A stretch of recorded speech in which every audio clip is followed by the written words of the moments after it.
Comeza o Entroido e farao o domingo ás 12 da mañá en Chantada, con saída da Praza de Santa Ana, da man dos volantes e peliqueiros ribeiraos, arroupados polos fulións rurais de Viana do Bolo, peliqueiros e parranfóns de Campo Becerros e o folión de Vilariño de Conso.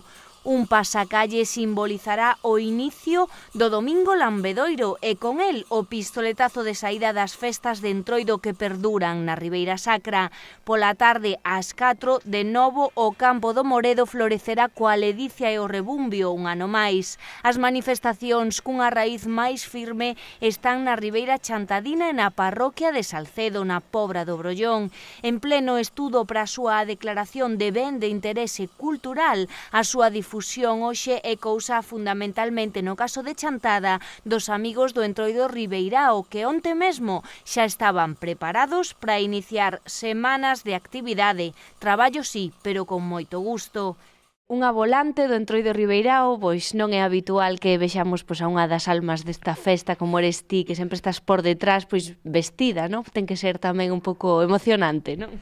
Sí, emocionante, pero as circunstancias pois levaron, vamos a ver, somos poucos, o que non estudia traballa, entonces, pois claro, po día de hoxe non quedou outro remedio que poñer as campaíñas despois de teus anos que fai que non as poño. Cantas campaíñas levas aí en riba? A verdad, non o sei. 22. Campaíñas que veñen dos máis dispares lugares da montaña luguesa e Ourensá, onde aínda hoxe os veciños de Santiago van na procura de quen llas quite o gando e llas empreste para a merecida ocasión. Todo o material que utiliza o Entroido Ribeirao sempre é da aldea, sempre se utilizou da aldea, as campanillas do noso gando, tanto das xugadas de vacas que andaban ao carro como das vacas que andaban ao monte, se recopilou. Entonces van compostas como se fora unha escala musical, hai machos e femias, entonces hai que danzar a un determinado ritmo para que esas campaíñas sonen todas ao mesmo golpe e den esa tonalidade e ese timbre que é espectacular escoitalo.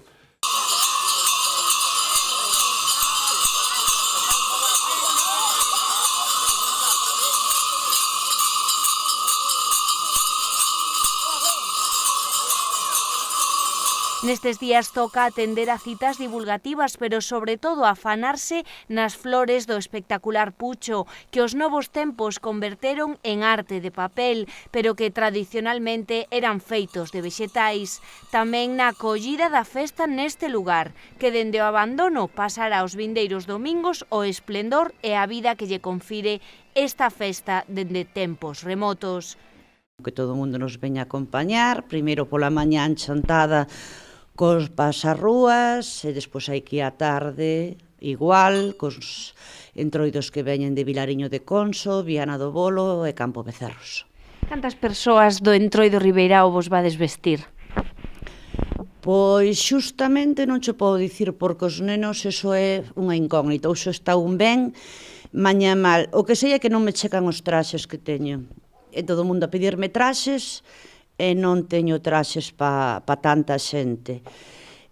Aproveito pa esas máis que saben que os nenos se queren vestir, por favor, po ano que ven, non esperedes a semana anterior, avisade con tempo, a mí non me importa deixarvos un traxe pa que vexades como se fai.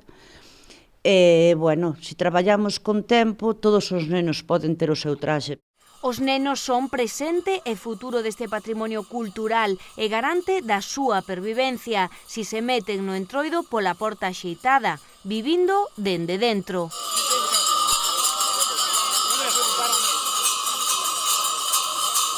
O volante é o máis conocido do Entroido, representa o colorido que nós queremos que suceda, que chegue a primavera, que se empecen a ver colores. Non ten o pucho é o emblema do volante, non? Pero en sí eso representa alegría, todo o que queremos que suceda ca chegada da primavera, así, brevemente. Bueno, tedes unha danza así moi particular tamén, non? Sí que é, sí, aparte que un volante tamén se conoce pola a súa forma de facer soar as campanillas.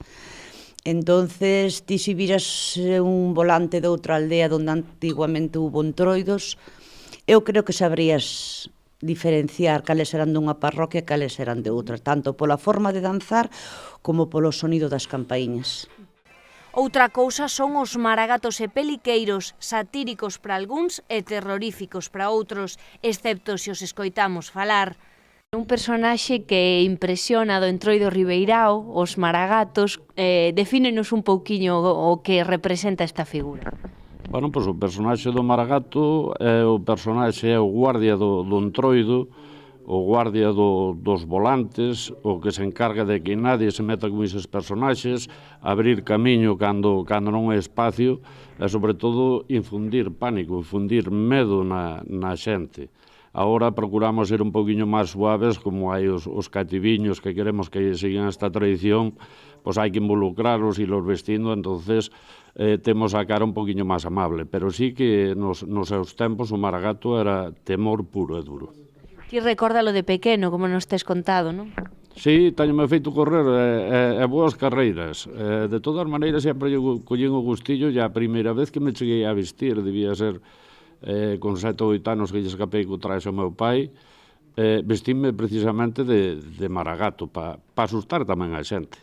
Tamén lle chamades peliqueiros, non? Ao maragato. Si, chamase das dúas formas, maragato ou peliqueiro, maragato por o sistema de roupa que leva, que normalmente sempre leva roupa vella, estrafalaria, calzado vello ou zocos, e despois por peliqueiro, por o tema de pelicas e os osos de animales que se utilizan, que era o que había nas aldeas e era o que se utilizaba para poderse disfrazar.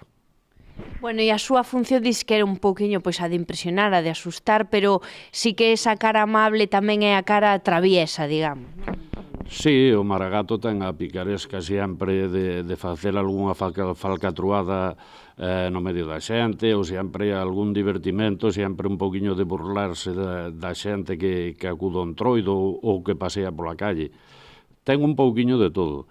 Tamén, antiguamente, o maragato, que era unha das cousas fundamentales que había aquí nas parroquias, é que un dos métodos de financiación era o viño.